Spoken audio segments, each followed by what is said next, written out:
বাসুদেবায়।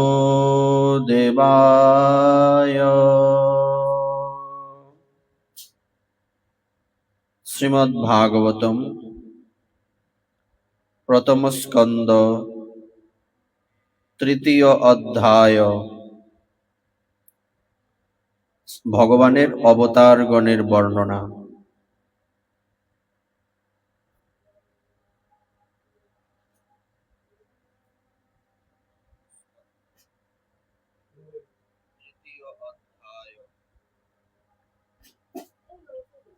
জগৃহে পুরুষম রূপম ভগবান মহদাদিভিঃ সম্ভূতম সুরসকলমাদৌ লোকশ্রীশ্রীক্ষয়া।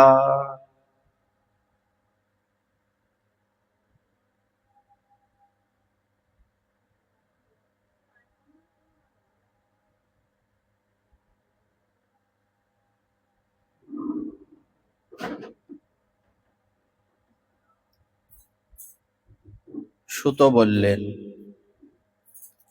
সৃষ্টির প্রথমে ভগবান লোকসমূহ নির্মাণের ইচ্ছা করলেন।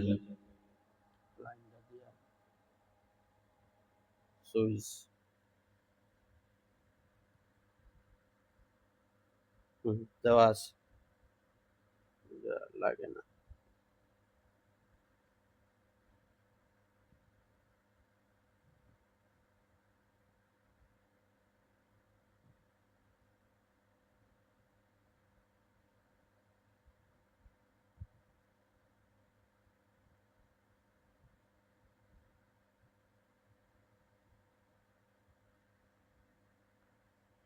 সুত বললেন, সৃষ্টির প্রথমে ভগবান লোকসমূহ নির্মাণের ইচ্ছা করলেন।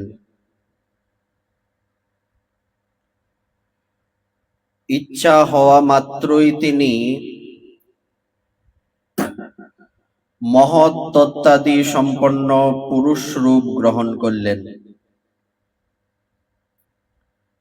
তার মধ্যে 10 ইন্দ্রিয়, মন আর পঞ্চভূত, এই 16টি কলা ছিল।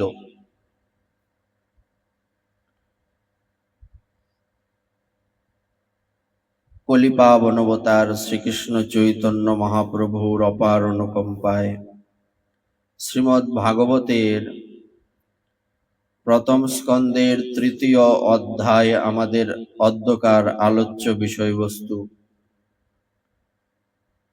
গতদিন আমরা ভগবত ভক্তি এবং ভগবানের কথার মহিমা নিয়ে কিঞ্চিত আলোচনা করার প্রয়াসী হয়েছিলাম। এখানে সূত গোস্বামী বর্ণনা করতে লাগলেন শৌনকাদি ঋষিগণকে। সৃষ্টির প্রথমে ভগবান মনে করলেন যে আমি সৃষ্টি লীলা সম্পন্ন করব। কিভাবে সৃষ্টি শুরু হলো? ভগবানের ইচ্ছা। কিরকম? আমাদের ইচ্ছা আর ভগবানের ইচ্ছার মধ্যে পার্থক্য কি? আমাদের ইচ্ছা কি না, আমরা ইচ্ছা করলেই সবকিছু করতে পারি না, এবং যদিও অনেক কিছুই করতে পারি তাও অন্যের শক্তিতে শক্তিমান হয়ে, নিজের শক্তিতে নয়। কিন্তু ভগবানের বেলায় সেটা কিরকম? ভগবানের বেলায় হচ্ছে এটা এরকম, ভগবান মনে করলেন এটা হবে, হয়ে গেল। তো ভগবানের মন চাইলো আমি সৃষ্টি করব, ইচ্ছে করলেন সৃষ্টি করবেন, সৃষ্টি হয়ে গেল। এবং সেই জন্য সৃষ্টির জন্য কি করতে হবে না, সৃষ্টির জন্য ওনাকে একটি রূপ ধারণ করতে হবে। ভগবান তো নিরাকার পরব্রহ্ম। নিরাকার মানে যার নির্দিষ্ট কোনো আকার নেই। তখন ভগবান আকারে আসেননি। ইনি ইচ্ছে করলেন যে আমি নিরাকারে থাকবো কেন, আমি আকার সাকার রূপ ধারণ করব, আকারে আসব। তখন উনি ষোড়শ কলাত্মন, 16টি কলা সম্পন্ন একটি পুরুষ দেহ ধারণ করলেন। তিনি যখন কারণার্ণবে শায়িত হয়ে যোগনিদ্রায় নিদ্রিত ছিলেন, তখন তার নাভিরথ থেকে এক পদ্মের সৃষ্টি হলো এবং সেই কমল থেকে প্রজাপতিগণের অধিপতি ব্রহ্মার উৎপন্ন হলো। আমরা এ নিয়ে বিস্তারিত আগে বহুবার বলেছি। ভগবানের সেই বিরাট রূপের অঙ্গ প্রত্যঙ্গ সমূহের মধ্যেই সমস্ত লোকের কল্পনা করা হয়েছে। তার সেই রূপ বিশুদ্ধ ও নিরতিশয় সত্যময় শ্রেষ্ঠ রূপ। যোগীগণ দিব্য দৃষ্টি দিয়ে ভগবানের সেই রূপ দর্শন করেন। ভগবানের সেই রূপে অসংখ্য পদ, উরু, হস্ত ও মুখ থাকায় তা অতিশয় আশ্চর্যজনক। আমরা ভগবত গীতাতেও কিন্তু এটা পাই। অর্জুন কি বললেন? অনেক বহুদর বক্ত্র নেত্রম। অর্জুন বললেন যে আমি তোমার এই রূপে অনন্ত কোটি হাত, অনন্ত কোটি চরণ, অনন্ত কোটি মুখ দেখতে পাচ্ছি। আছে না একাদশ অধ্যায়ে বিশ্বরূপ দর্শন, এই কথাটা মিলিয়ে দেখুন। ভগবানের সেই রূপে অসংখ্য পদ, উরু, হস্ত, মুখ থাকায় তা অতিশয় আশ্চর্যজনক। তার মধ্যে অসংখ্য মস্তক, অসংখ্য কর্ণ, অসংখ্য চক্ষু ও অসংখ্য নাসিকা রয়েছে এবং সেই রূপ অসংখ্য মুকুট, বস্ত্র ও কুণ্ডলাদি অলঙ্কারে শোভিত। ভগবানের সেই পুরুষ রূপ, যাকে নারায়ণ বলা হয়, অনেক অবতারের অক্ষয় বীজ রূপ, বীজ স্বরূপ। এখান থেকেই সকল অবতারের প্রকাশ। এই রূপের ক্ষুদ্রাতি ক্ষুদ্র অংশ দ্বারা দেবতা, পশুপক্ষী ও মনুষ্যাদি দেহের সৃষ্টি হয়। এখানে কি বলা হয়েছে? ভগবান বিষ্ণুর একটা নাম হচ্ছে নারায়ণ। নারায়ণ শব্দের অর্থ কি? নার শব্দের অর্থ জল, অয়ন মানে বাসস্থান। যিনি জলে বাস করেন তার নাম নারায়ণ। আবার বলা হয়েছে যিনি সমস্ত কিছু পর্যবেক্ষণ করেন, প্রতিপালন করেন, তার নাম হচ্ছে নারায়ণ। সমস্ত জীবের যিনি বাসস্থান, তাকে বলে নারায়ণ। আশ্রয়, বাসস্থান বলতে ভগবান হচ্ছেন সমস্ত জীবের একমাত্র আশ্রয়, এই জন্য ওনার নাম হচ্ছে নারায়ণ। আর এই নারায়ণ ভগবান, যিনি অনেক অবতারের বীজ স্বরূপ, এই রূপের থেকেই সমস্ত রূপের সৃষ্টি হয়েছে। এই রূপের ক্ষুদ্রাতি ক্ষুদ্র অংশ দ্বারা দেবতা, পশুপক্ষী ও মনুষ্যাদি দেহের সৃষ্টি হয়। অর্থাৎ আমরা আগেও বলেছি, ধরুন ভগবান যে কত বড় তার তো কোনো মহিমা বলে শেষ করা যাবে না, তার কোনো সীমা পরিসীমা নেই। কিন্তু আমাদেরকে বোঝানোর জন্য মহাজনগণ বললেন যে ধরুন ভগবান হলেন একটা সমুদ্র, দেবতাগণ এক একজন ধরেন এক বালতি করে জল বা কম বেশি এক কলসি জল, আর প্রত্যেকটা জীব হচ্ছে এক ফোঁটা জল। মূলত আমাদের দেবতা বলুন, মানুষ বলুন, সকল প্রাণী বলুন, ভগবান বলুন, আমাদের কারো মধ্যেই কোনো পার্থক্য নেই। আমরা যেমন চিন্ময়, সমস্ত পশু পাখিও চিন্ময়, মানুষ তো চিন্ময়, দেবতাও চিন্ময়, ভগবান তো চিন্ময়। তো পার্থক্য কই? শুধু পার্থক্য কি? ছোট বড় পার্থক্য। এই জন্য যখন কোনো ব্যক্তি ভগবানের ভক্ত হন, ইনার দৃষ্টিটা কেমন থাকে? ইনি সবার মধ্যে ভগবানকে দর্শন করেন, যেই কারণে উনি কোনো প্রাণী হত্যা করতে পারেন না। আমরা তো মনে করি, মনে হয় ওই একরকম অভ্যাসের মাধ্যমে জোর করে কোনো প্রাণী হত্যা, আমিষ খাওয়া এগুলি ছাড়াতে হয়, এটার কোনো মহিমা নেই। আমরা হচ্ছি কনিষ্ঠ অধিকারী, এই জন্য আমাদেরকে এসব জুড়ে করাতে হয়, বুঝিয়ে করাতে হয়। কিন্তু যার দিব্য দৃষ্টি আছে সে কি চিন্তা করে যে আমার মধ্যে যে ভগবান আছেন, একই ভগবান তো আমি যে প্রাণীটাকে হত্যা করে খেয়ে ফেলছি তার মধ্যেও আছে, কিংবা আমি যে একটা পিঁপড়াকে বা একটা মশাকে মেরে ফেলবো তার মধ্যেও তো একই রকম আত্মা আছে। তো তার মধ্যে আর আমার মধ্যে কোনো পার্থক্য, যে তার মধ্যেও ভগবান আছে আমার মধ্যেও ভগবান আছে, তার মানে কি আমি কি একটা প্রাণীকে বধ করতে পারবো? এটাই হচ্ছে ভগবানের ভক্তের বৈশিষ্ট্য। এটা এমন না জোর করে বুঝিয়ে শুনিয়ে পরিবেশ পরিস্থিতি অনুযায়ী কাউকে ভক্ত বানানো, এটা হচ্ছে কিলায় কাটার পাকানোর মতো। এই জন্যই তো আমাদের অনুভূতি নাই। আগে এই জন্যই বলছে, কথাটা আমরা কিন্তু সেই স্কুলে পড়ছি, কি বলছে ওখানে স্পষ্টই লেখা, বলছে জীবে প্রেম করে যেই জন, অর্থ মিলছে? খুব তো পড়ছো এগুলি। বহুরূপে সম্মুখে ছাড়ি কুতা খুঁজিছ ঈশ্বর, জীবে প্রেম করে যেই জন, মিলাও কথা মিলে কিনা, এটার অর্থ হচ্ছে এই, তুমি যখন কাউকে ভালোবাসবে, কেন আমার মধ্যেও ভগবান আছেন, ওই প্রাণীটার মধ্যেও ভগবান আছেন, তুমি তাকে মারতে পারবে? এটাকে হচ্ছে জীবে প্রেম বলে। তা জোর করে আর কাউকে ভক্ত বানানোর দরকার নাই, অটোমেটিক তুমি ভক্ত হইতে বাধ্য। কেন? কারণ ভগবান তো আমার প্রতি প্রসন্ন হবেন না, আর আমার মধ্যে যদি মনুষ্য বুদ্ধি থাকে, আমার মধ্যে যদি মনুষ্যত্ব থাকে, তা আমি তো কোনো প্রাণীকে হত্যা করতে পারবো না, এটা নর্মাল কথা। এই জন্য এখানে বলছে এই যে ভগবান পুরুষাবতার নারায়ণ, উনার ক্ষুদ্রাতি ক্ষুদ্র অংশ কে? দেবতা, মানুষ? দেখুন আবার বলছি তাহলে বুঝতে পারবেন। এখান থেকেই অনেক অবতারের অক্ষয় বীজ স্বরূপ হচ্ছেন সেই ভগবান নারায়ণ, এখান থেকেই সকল অবতারের প্রকাশ।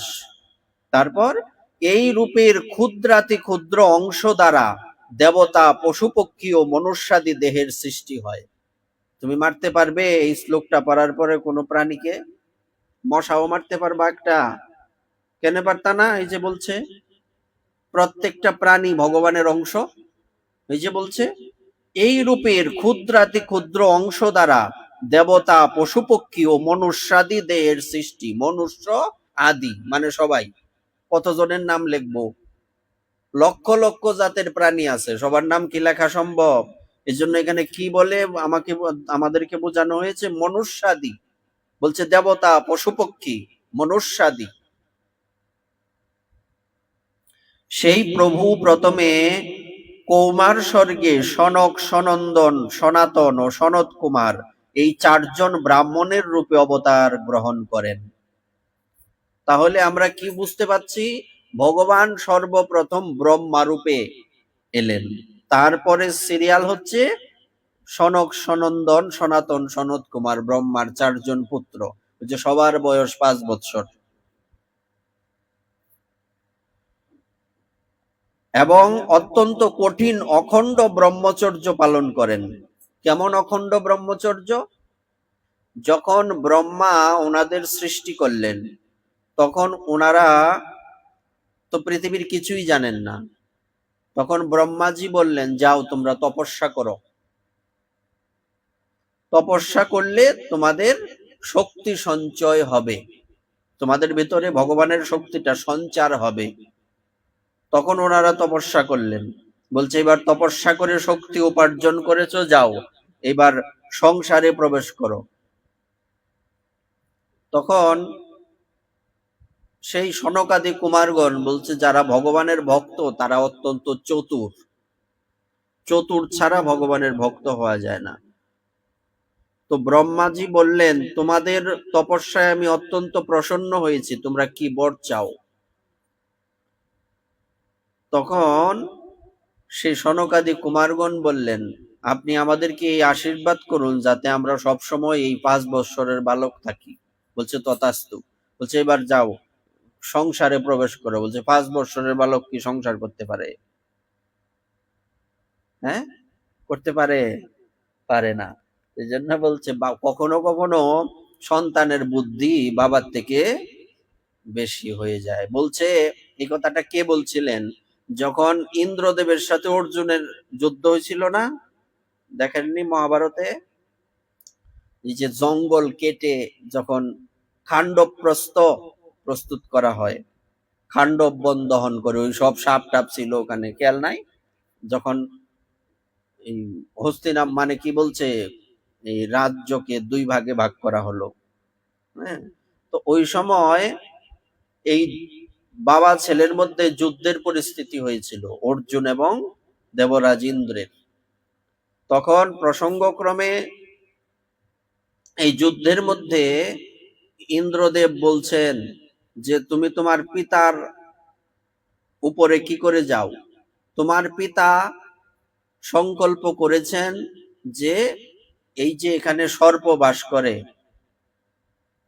তক্ষক তাকে রক্ষা করবে, আর তুমি তাকে মারার জন্য এসছো। এখন কার কথার প্রাধান্য থাকা উচিত, বাবার কথা না ছেলের কথা?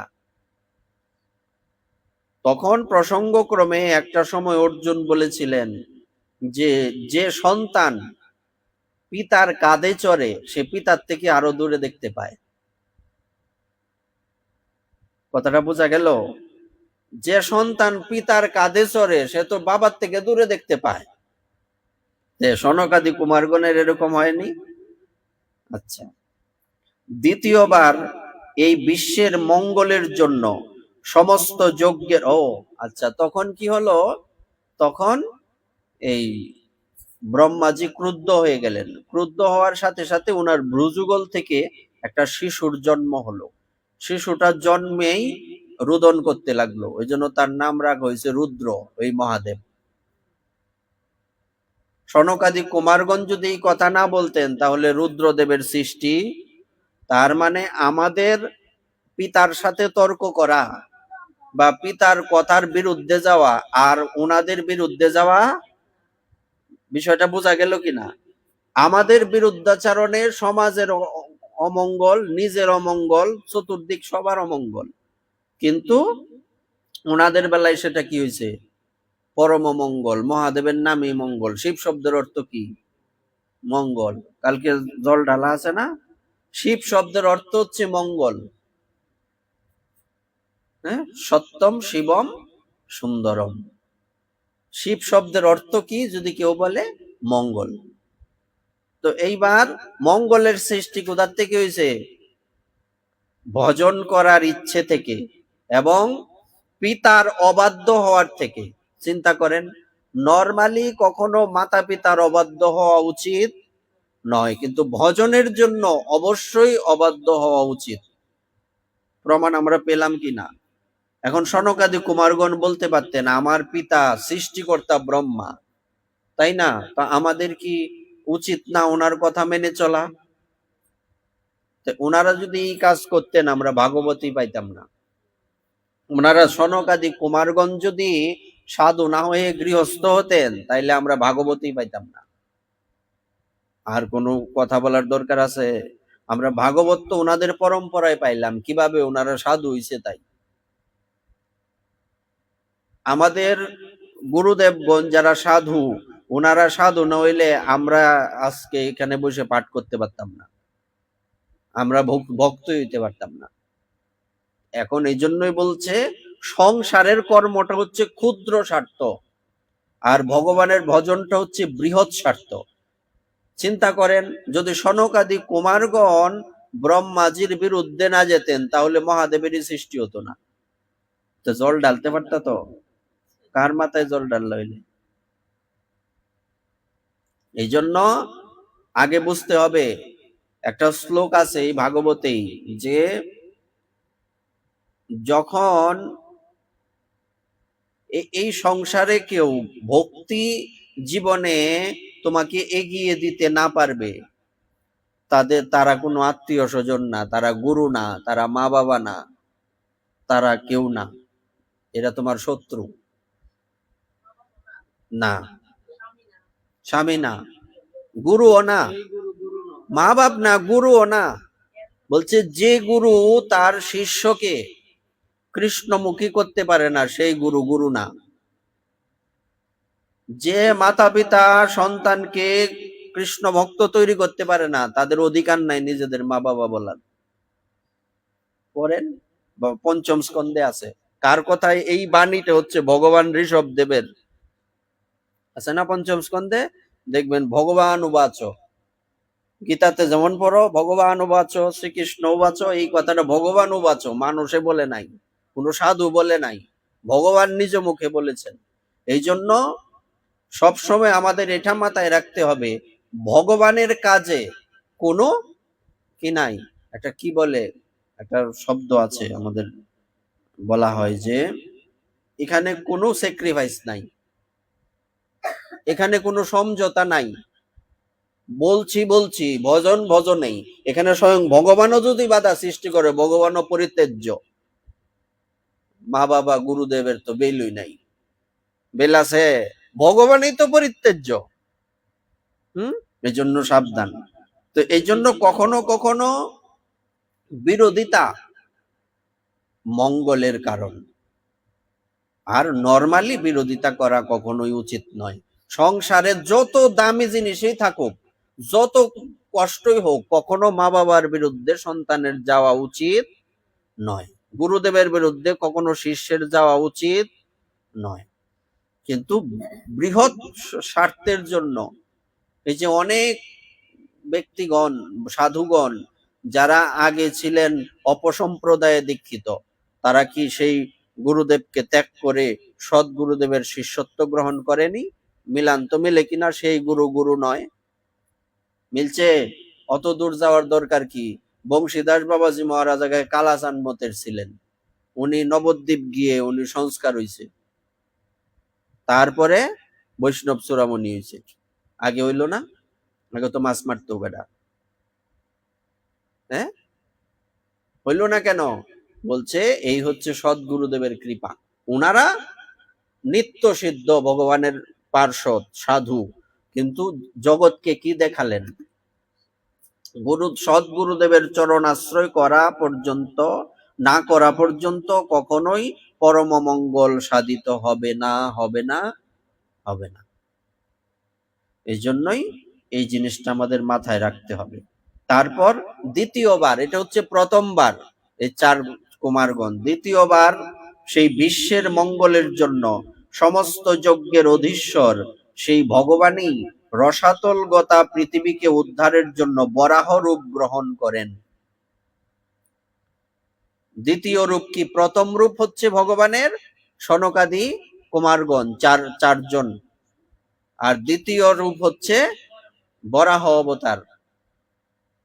কিভাবে হলো কিঞ্চিত কিঞ্চিত আমরা বলে যাব, সামনে বিস্তারে আছে, সিরিয়ালে যদি আসেন তাইলে পাবেন, নাহলে তো আমি একলাই পাঠ করি। তো এবার বরাহ অবতারের বিষয়টা কি?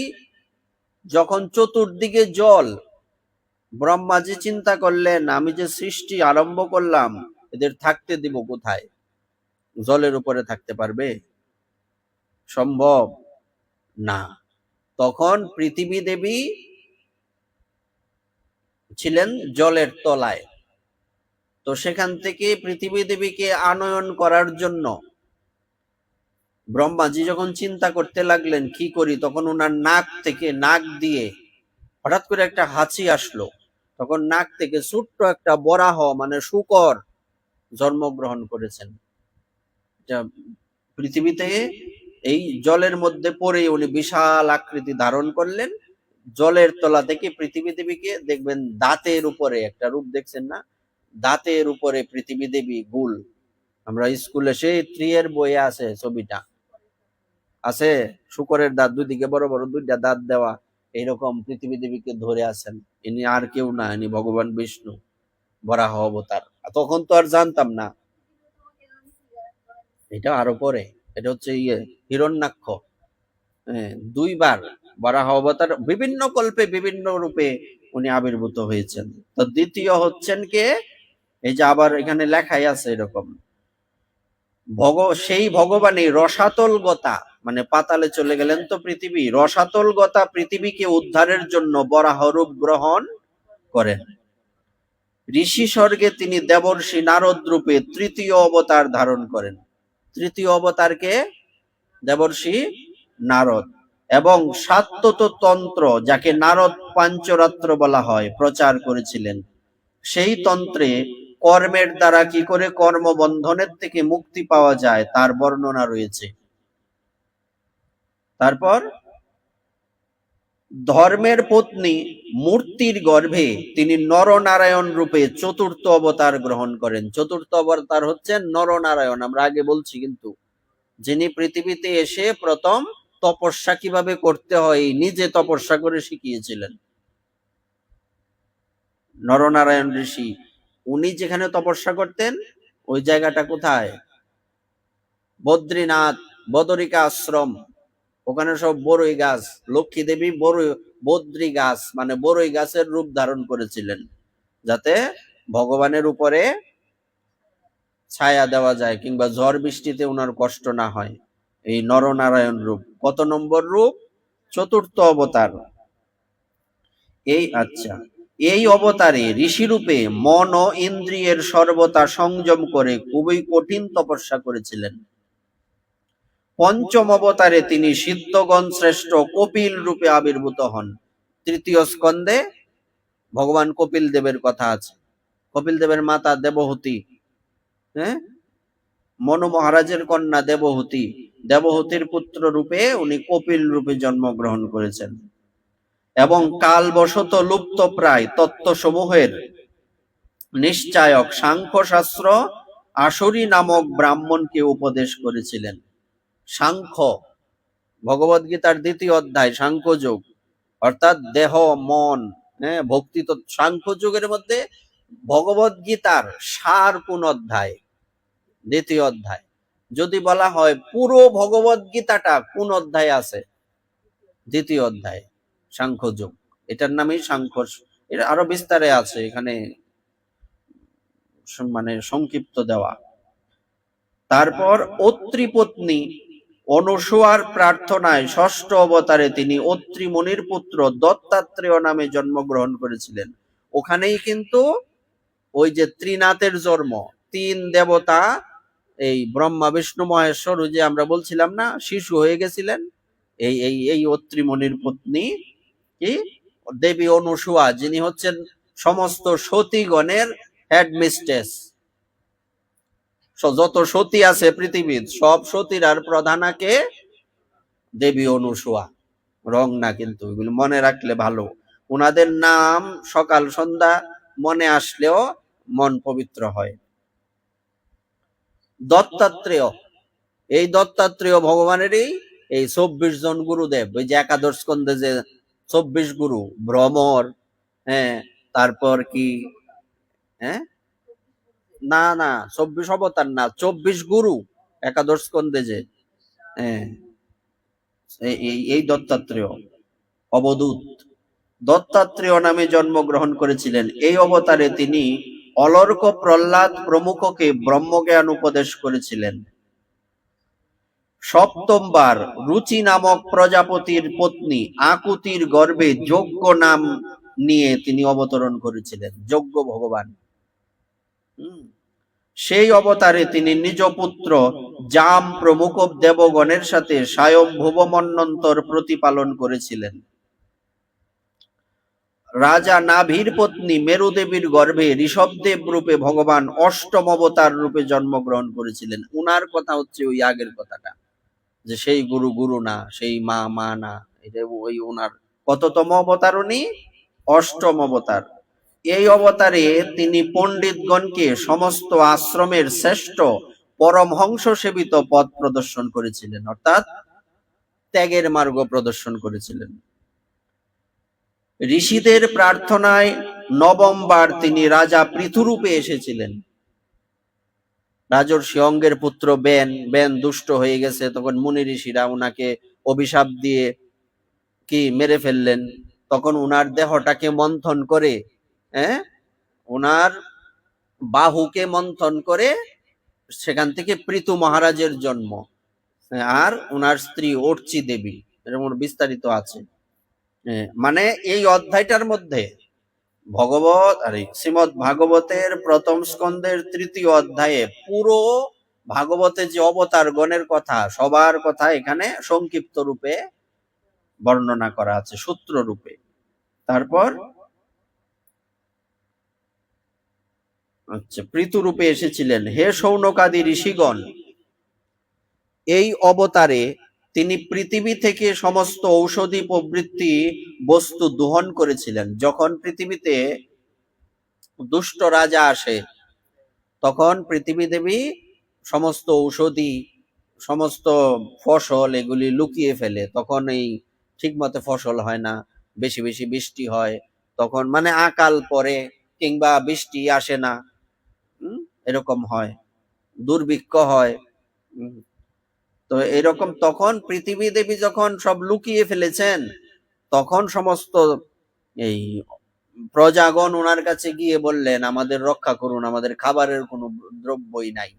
তখন উনি ক্রুদ্ধ হয়ে এই বাণ নিয়ে পৃথিবী দেবীর পিছনে ছুটছিলেন। পৃথিবী তখন গাভী রূপ ধারণ করে ছুটছেন। কেন? ভগবান হচ্ছেন গো ব্রাহ্মণ হিতায়াচ, গাভী এবং ব্রাহ্মণকে রক্ষা করেন। ওখানে ভগবান দুর্বল।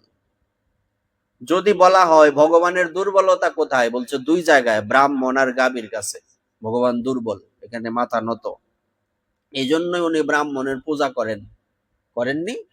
যখন উনি দ্বারকাতে ভগবান শ্রীকৃষ্ণ দ্বারকাধীশ রূপে লীলা করেছিলেন তখন দেবর্ষি নারদের চরণ ধৌত করেননি, সুদামা বিপ্রের চরণ ধৌত করেননি। কেন করছে? অন্য কোনো বন্ধু হইলে করতো, ব্রাহ্মণ তাই।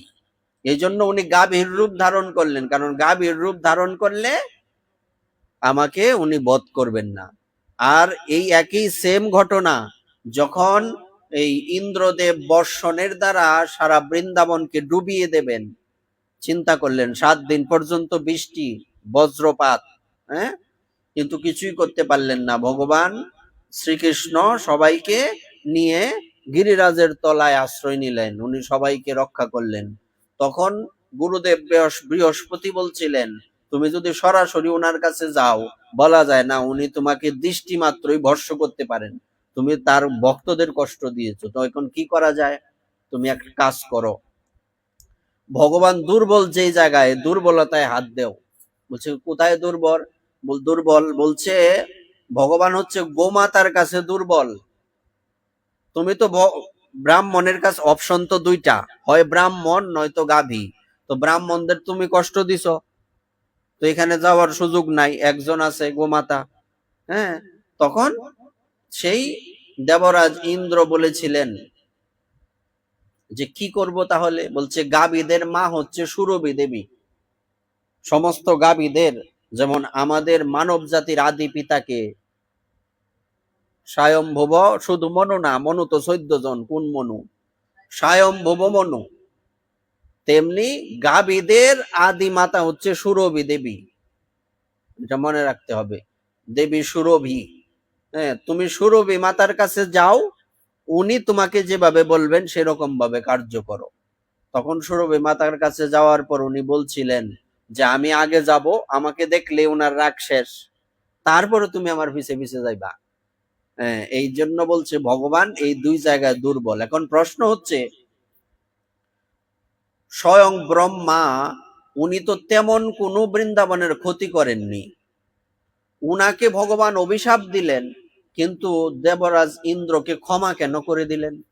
ইন্দ্র কি উৎপাত করছে বেশি না জ্বালাইছে কে বেশি?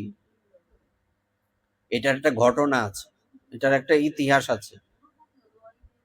ইতিহাস হচ্ছে যে ব্রহ্মা ভক্তের থেকে ভগবানকে আলাদা করেছিলেন, আর ইন্দ্রদেবের কারণে ভক্তদের সাথে ভগবানের মিলন হয়েছিল, এই জন্য ওনাকে ক্ষমা করে দিছে।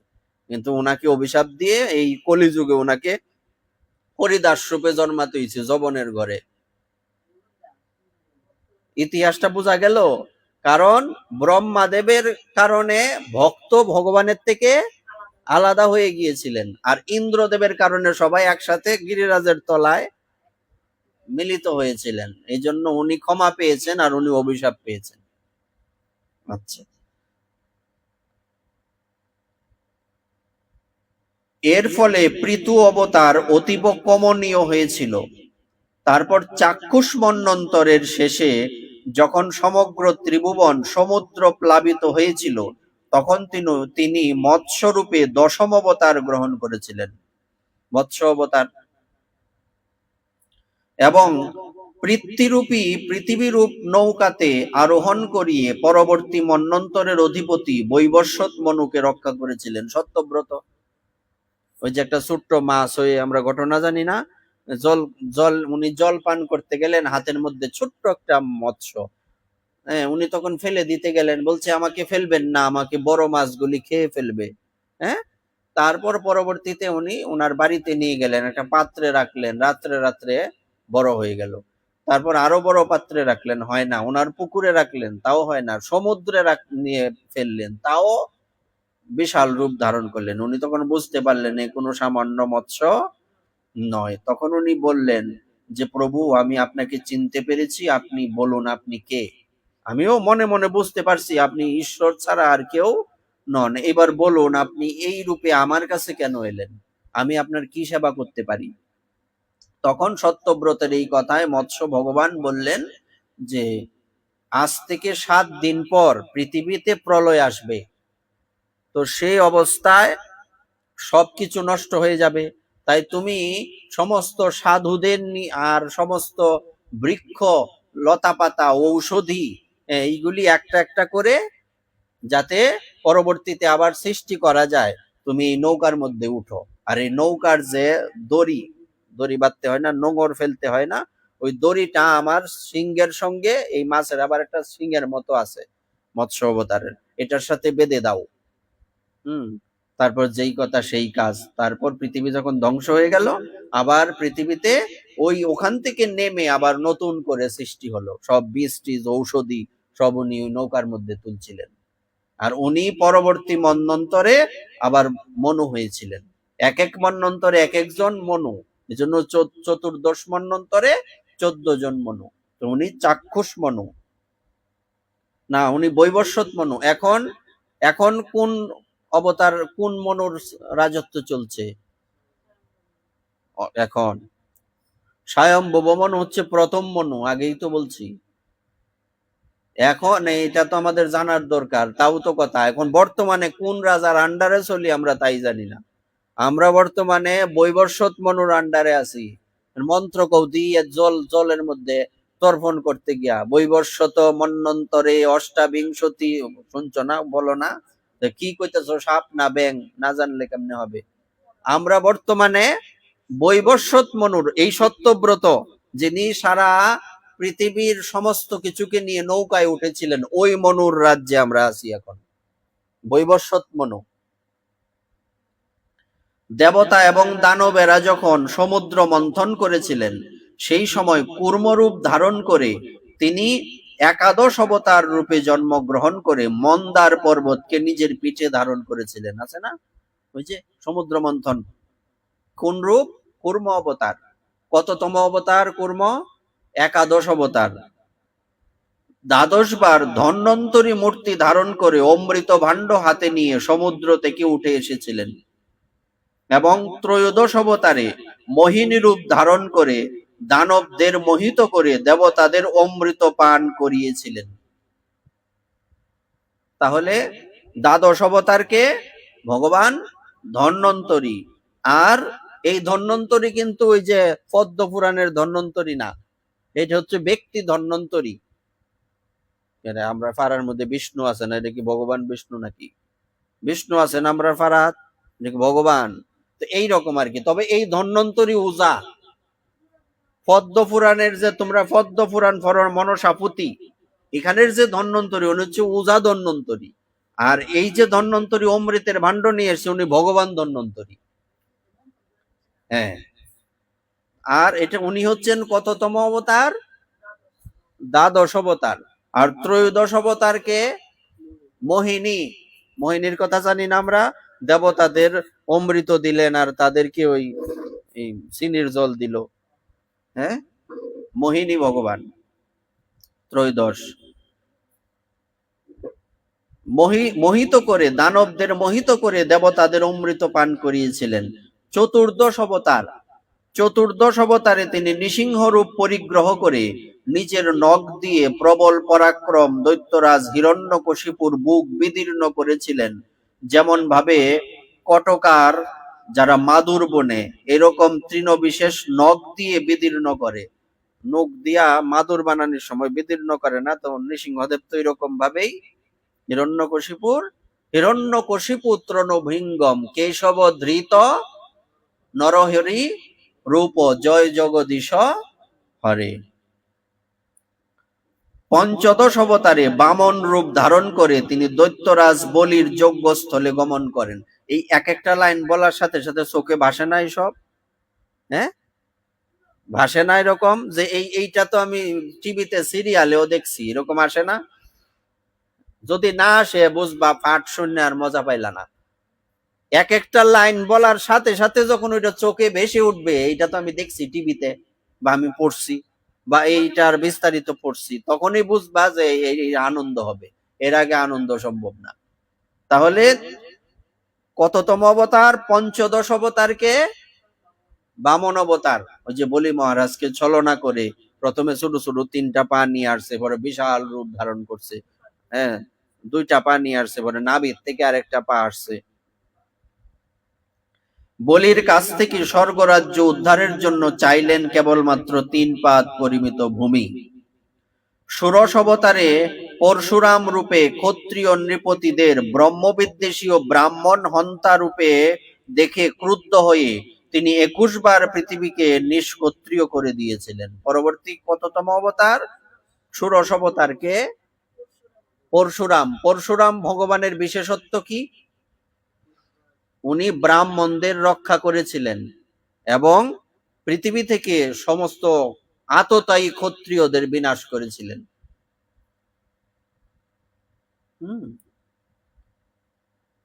ভগবান রামচন্দ্র যে সূর্য বংশে জন্মগ্রহণ করলেন না, আবির্ভূত, তখন এই অবতারের আগের যে পূর্বপুরুষ সে তো ক্ষত্রিয়, সে কিভাবে রক্ষা পাইছে? সে তার স্ত্রীর আঁচলের তলায় গিয়ে লুকাইছে, যে কারণে রক্ষা পাইছে, নাহলে তারও মৃত্যু হইতো ওই দিন। হ্যাঁ, পরশুরামের হাতে একবার না 21 বার পৃথিবীকে একদম ক্ষত্রিয় শূন্য করে দিছিল উনি। দুষ্ট হয়ে গেছে সব, এই সব ক্ষমতা কিন্তু চিরস্থায়ী না, এই জন্য সাবধান। এরপর তিনি সপ্তদশ অবতারে সত্যবতীর গর্ভে পরাশর মুনির ঔরসে, কে? সত্যবতীর গর্ভে পরাশর মুনির ঔরসে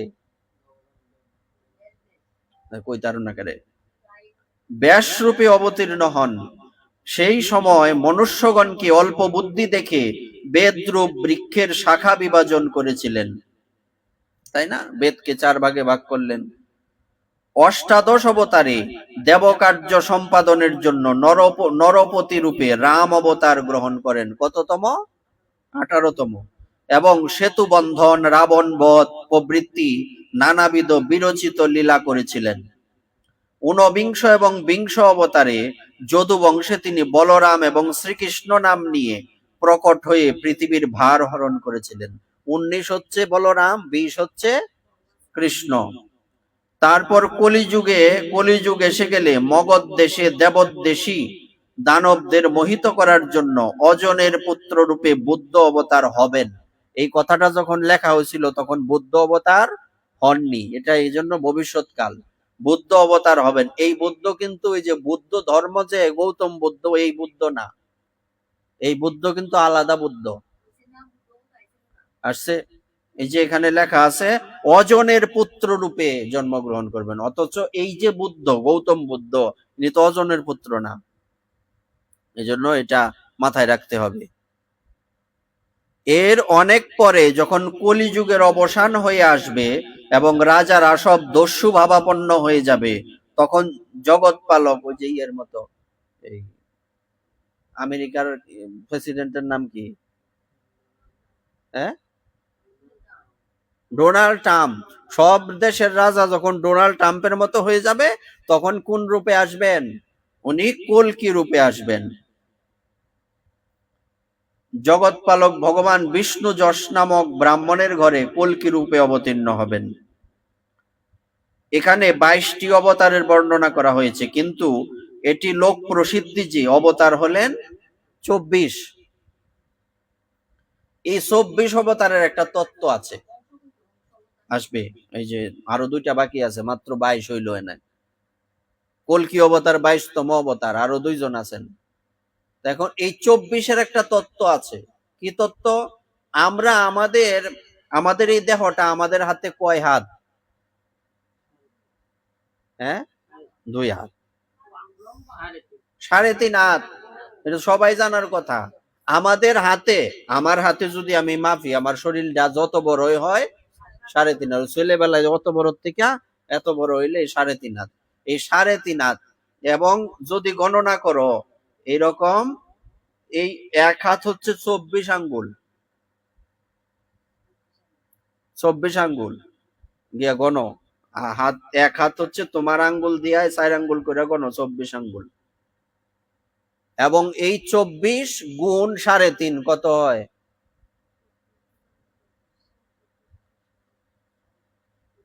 গণ্যা করে কইও। 84 হইছে। এই 84 কোন 84? এইটার নাম 84 লক্ষ জনি। এই দেহের তত্ত্বটা এরকম, আরো বিস্তারিত আছে এর মধ্যে। তো এবার তাহলে কি আমরা বুঝলাম? কারো কারো মতে রাম এবং কৃষ্ণ এই 2টি অবতারকে না ধরে অবশিষ্ট 4টি কারণ ভগবান শ্রীকৃষ্ণ তো অবতার না, অবতারী। ওনার থেকে সব অবতারের সৃষ্টি, তাই ওনাকে অবতারের মধ্যে কখনো কখনো গণনা করা হয় না, রামকৃষ্ণকে গণনা করা হয় না। অবশিষ্ট 4টি অবতারকে শ্রীকৃষ্ণেরই অংশ অবতার বলা হয়। শ্রীকৃষ্ণ স্বয়ং হচ্ছেন পূর্ণ পরমেশ্বর, তিনি অবতার নন, তিনি হলেন অবতারী। অতএব শ্রীকৃষ্ণ অবতার রূপে বিবেচিত হন না। তার 4টি অংশ অবতার হলো কেশ, সুতপা এবং কৃষ্ণের প্রতি কৃপাকারী অবতার শঙ্কর্ষণ বলরাম এবং পরব্রহ্ম। এই রূপে এই 4টি অবতার থেকে বিশিষ্ট হলেন স্বয়ং ভগবান বাসুদেব। অন্যান্য বিজ্ঞ ব্যক্তি পূর্বোক্ত 22টি অবতারের সঙ্গে হংস এবং হয়গ্রীব অবতার সম্মিলিত করে 24টি অবতারের কথা বলে থাকেন। হংস রূপে উনি স্বয়ং ব্রহ্মাজিকে বেদের উপদেশ করেছিলেন, হংস রূপে। এবং হয়গ্রীব রূপে, হয়গ্রীব মানে কি? ঘোড়া, ঘোড়া, ঘোড়া রূপে উনি কি করেছিলেন? উনি এক অবতার ধারণ করেছিলেন। এই হচ্ছে মোটমাট কত অবতার? না, এই পৃষ্ঠা শেষ হয়নি। 24 অবতার। হে শৌনকাদি ঋষিগণ, অগাধ জলাশয় থেকে যেমন হাজার হাজার ছোট ছোট জল প্রবাহ নির্গত হয়ে থাকে, সেই রকমই সত্যনিধি ভগবান শ্রীহরির থেকেই অসংখ্য অবতার আবির্ভূত হয়ে থাকেন। ঋষি, মনু, দেবতা, প্রজাপতি, মনুপুত্র এবং যত মহাবীর্যশালী আছেন, এরা সকলেই শ্রী ভগবানের অংশ। এই সব অবতার হলো ভগবানের অংশ অবতার অথবা কলা অবতার, কিন্তু ভগবান শ্রীকৃষ্ণ তো স্বয়ং অবতারী, স্বয়ং ভগবান। অসুরদের অত্যাচারে যখন মানুষ পীড়িত হয়ে পড়ে, তখন যুগে যুগে নানা রূপ ধারণ করে ভগবান তাদের রক্ষা করেন। এই শ্লোকটা আর ভগবদ গীতার চতুর্থ অধ্যায়ের 7 আর 8 শ্লোক মিলাও। সম্ভবামি যুগে যুগে, এখানে বলছে এতে চাংসকলা পুংস কৃষ্ণস্তু ভগবান স্বয়ং ইন্দ্রারি ব্যাকুলম লোকম মৃরয়ন্তি যুগে যুগে। একই কথা। ভগবানের দিব্য জন্মের এই কথা কাহিনী অত্যন্ত গুহ্য ও রহস্যময়। যে মানুষ একাগ্র চিত্তে প্রাতকাল ও সায়ংকালে নিয়মিত ভাবে ভক্তি সহকারে এই কথা পাঠ করে, সেই সব রকম দুঃখের থেকে পরিত্রাণ পায়। এই 24 অবতার, এই 24 জন অবতারের নাম আমাদের মুখস্থ থাকতে হবে। প্রতিদিন সকাল সন্ধ্যা এই নামগুলিও যদি আমরা বলি, তাও আমাদের পরম মঙ্গল। প্রাকৃত রূপ বর্জিত চিন্ময় ভগবানের এই যে জগদাকার স্থূল রূপ, এটি ভগবানের মায়া গুণ অর্থাৎ প্রকৃতির কার্য মহত্ত্বাদি গুণের দ্বারা ভগবানই কল্পিত হয়েছে। মেঘ যেমন বায়ুর আশ্রয়ে থাকে এবং ধূসর বর্ণ পৃথিবীর ধূলিকণার থেকে সৃষ্টি হয়, কিন্তু বুদ্ধিহীন নির্বোধ মানুষ মনে করে মেঘ আকাশে থাকে এবং ওই ধূসর বর্ণকে বায়ুতে আরোপ করে, সেই রকম অজ্ঞ ব্যক্তি সবকিছুর সাক্ষী আত্মাকে স্থূল দৃশ্যরূপ জগৎকে আরোপ করে। কত সুন্দর কথা। মেঘ কিসের আশ্রয়ে থাকে? বায়ুর আশ্রয়ে থাকে। বাতাস না থাকলে মেঘের কোনো অস্তিত্ব আছে? তেমনি সারা জগৎ কার আশ্রয়ে থাকে? একমাত্র ঈশ্বরের আশ্রয়ে থাকে। কিন্তু মূর্খ ব্যক্তিরা মনে করে আমরাই আমাদের আশ্রয়। এরা মূর্খ, অজ্ঞ। এই স্থূল দেহ থেকে উৎকৃষ্ট ভগবানের এক সূক্ষ্ম অব্যক্ত রূপ আছে, যে রূপ না স্থূলের মতো আকাশাদি গুণযুক্ত আর না তাকে দেখা যায় বা শোনা যায়। সেটাই হলো সূক্ষ্ম শরীর। তাতে আত্মাকে আরোপ করা বা তার মধ্যে আত্মার অনুপ্রবিষ্ট হওয়াতেই তাকে জীব উপাধি দেওয়া হয় বা জীব বলা হয়, এবং এই জীবেরই বারবার জন্ম হয়। হ্যাঁ, এই জীবও ভগবানের অভিন্ন অংশ। কিন্তু বারবার কেন আমরা এই পৃথিবীতে জন্মগ্রহণ করি? আমাদের অজ্ঞতার কারণে। উপরোক্ত সূক্ষ্ম আর স্থূল শরীর অবিদ্যার কারণেই আত্মাতে আরোপিত হয়। যেই স্থিতিতে আত্মস্বরূপের জ্ঞানের দ্বারা এই আরোপ করার ভাব দূরীভূত হয়, সেই স্থিতি ব্রহ্ম সাক্ষাৎকার। তত্ত্বজ্ঞানী ব্যক্তিরা জানেন যে এই বুদ্ধিরূপা পরমেশ্বরের মায়া যখন নিবৃত্ত হয়ে যায়, সেই সময়ই জীব পরমানন্দে মগ্ন হয়ে যায় এবং ধ্রুবাস্মৃতি প্রাপ্ত হওয়াতে নিজ মহিমাতে প্রতিষ্ঠিত হয়। কখন আমরা ভগবানের স্বরূপ বুঝতে পারি? যখন মায়া থেকে আমরা মুক্তি লাভ করি। প্রকৃতপক্ষে যার জন্ম নেই এবং কর্ম নেই, সেই অন্তর্যামী ভগবানের অপাকৃত জন্ম এবং কর্মকে তত্ত্বজ্ঞানী পণ্ডিতগণ এইভাবে বর্ণনা করেন, কারণ তার জন্ম এবং কর্ম বেদের এক অতি গুহ্যতম রহস্য।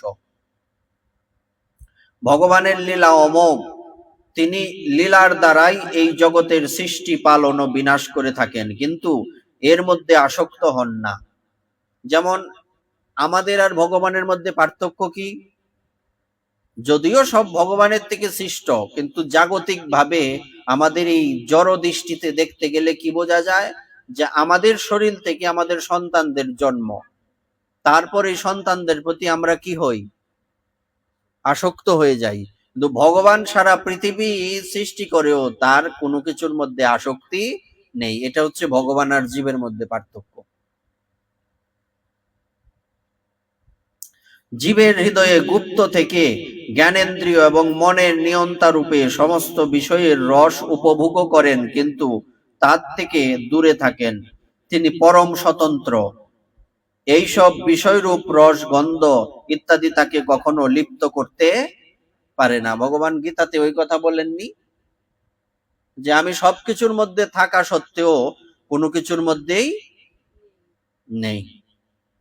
যেমন মূর্খ ব্যক্তি অভিনয়ের সময় জাদুকর বা নটের কর্মের বা অভিনয়ের সংকেত বুঝতে না পেরে জাদুকর বা নটের প্রকৃত চরিত্রের কিছুই অনুধাবন করতে পারে না, সেই রকমই সত্য সংকল্প বা বেদবাণীর দ্বারা প্রকটিত ভগবানের বিবিধ নাম এবং রূপের তথা লীলার রহস্য অবিবেকী মানুষ নানা রকম যুক্তি তর্কের দ্বারা ধারণায়ও আনতে পারে না।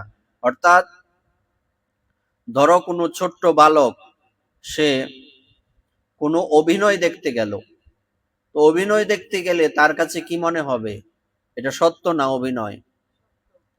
তো সে এই এই এই দিক থেকে সে অজ্ঞ না? তো আমরাও এই সংসারের যে যা কিছু দেখতে পাচ্ছি, এগুলি যে মূলত প্রকৃতপক্ষে অভিনয়, এটা আমরা বুঝতে পারি না, এটাকে সত্য বলে মনে করি। এই কারণে আমরা মায়ার দ্বারা আবদ্ধ হই। চক্রপাণি, চক্রপাণি শব্দের অর্থ কি? চক্রপাণি,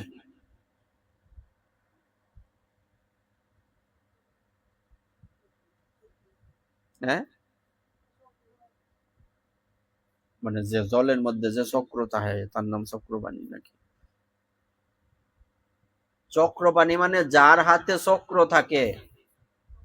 পানি শব্দের অর্থ হাত। যে কার নাম এটা? ভগবান বিষ্ণুর একটা নাম হচ্ছে চক্রপাণি, যেমন দেবী সরস্বতীর একটা নাম কি? মিলাও, মিলে কিনা? এরকম তো না, না বুঝলে তো হবে না। তাই গেল।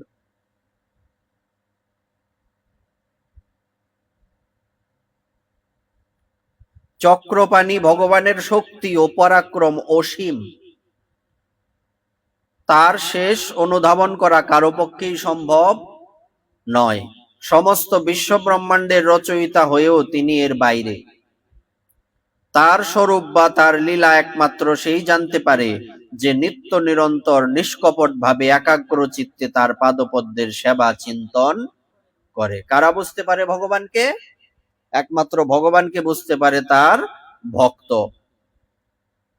হে শৌনকাদি ঋষিগণ, আপনারা অতীব সৌভাগ্যশালী ও ধন্য, যেহেতু আপনারা এই জীবদ্দশায় বাধাবিঘ্ন সংকুল এই সংসার আবর্তে সর্বলোকের প্রভু ভগবান শ্রীকৃষ্ণের প্রতি এই সর্বাত্মক আত্মভাব এই রকম অনির্বচনীয় অনন্য অনুরাগ পোষণ করেন।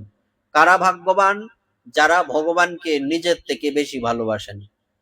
আর দুর্ভাগ্য কাদের? যারা ভগবানকে ভালোই বাসেন না। এই রকম অনির্বচনীয় অনন্য অনুরাগ পোষণ করেন, যার ফলে এই জন্ম মৃত্যুরূপ সংসারের ভয়ঙ্কর চক্রে আর পড়তে হবে না। ভগবান বেদব্যাস বেদ তুল্য ভগবত লীলা প্রধান এই ভাগবত গ্রন্থ নামে পুরাণ রচনা করেছেন।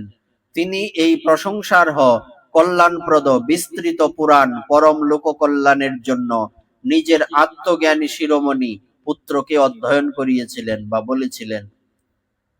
এই গ্রন্থে সমগ্র বেদ আর ইতিহাসের সারাংশ সংগ্রহ করা হয়েছে। শুকদেব রাজা পরীক্ষিতকে এটি শুনিয়েছিলেন। সেই সময় রাজা পরীক্ষিত মহর্ষিগণের পরিবেষ্টিত হয়ে আমরণ অনশন ব্রতাবলম্বী হয়ে গঙ্গা তীরে অবস্থান করেছিলেন। ভগবান শ্রীকৃষ্ণ ধর্ম ও জ্ঞান প্রবৃত্তিকে সাথে নিয়ে নিজের পরম ধামে গমন করার পর এই কলিযুগের জ্ঞান চক্ষুরহিত অজ্ঞানীদের অন্ধকার দূর করার জন্য এই শ্রীমৎ ভাগবত পুরাণ রূপ জ্ঞান সূর্য প্রকটিত হয়েছে। হে শৌনকাদি মণিগণ, মহাতেজস্বী শ্রী শুকদেব মহারাজ যখন সেখানে এই পুরাণ কথা প্রবচন করছিলেন, তখন আমিও সেখানে উপস্থিত ছিলাম। সেখানে আমি তার অনুগ্রহে এই পুরাণ অবগত হয়েছি। আমি যেমন অবগত হয়েছি এবং আমার বুদ্ধি দ্বারা যেমন ভাবে যতটা গ্রহণ করতে পেরেছি সেই মতো আমি আপনাদের শোনাবো। তাহলে সুত গোস্বামী এই ভাগবত কথা কার থেকে শুনেছেন? শুকদেব গোস্বামীর কাছ থেকে, শুকদেব প্রভুর কাছ থেকে। শুকদেব প্রভুর কাছ থেকে এই পুরাণ কথা সুত গোস্বামী শ্রবণ করেছেন। পরম্পরাক্রমে এটা উনি সমস্ত মুনি ঋষিদেরকে শ্রবণ করিয়েছিলেন। ইতি শ্রীমদ্ ভাগবতে শ্রী মহাপুরাণে পারমহংস্যাম সংহিতায়াম প্রথম স্কন্ধে নৈমিষারণ্য উপাখ্যানে তৃতীয় অধ্যায়।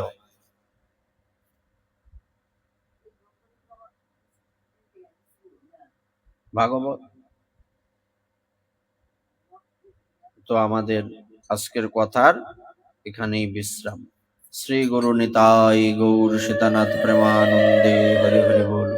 জয় জয়।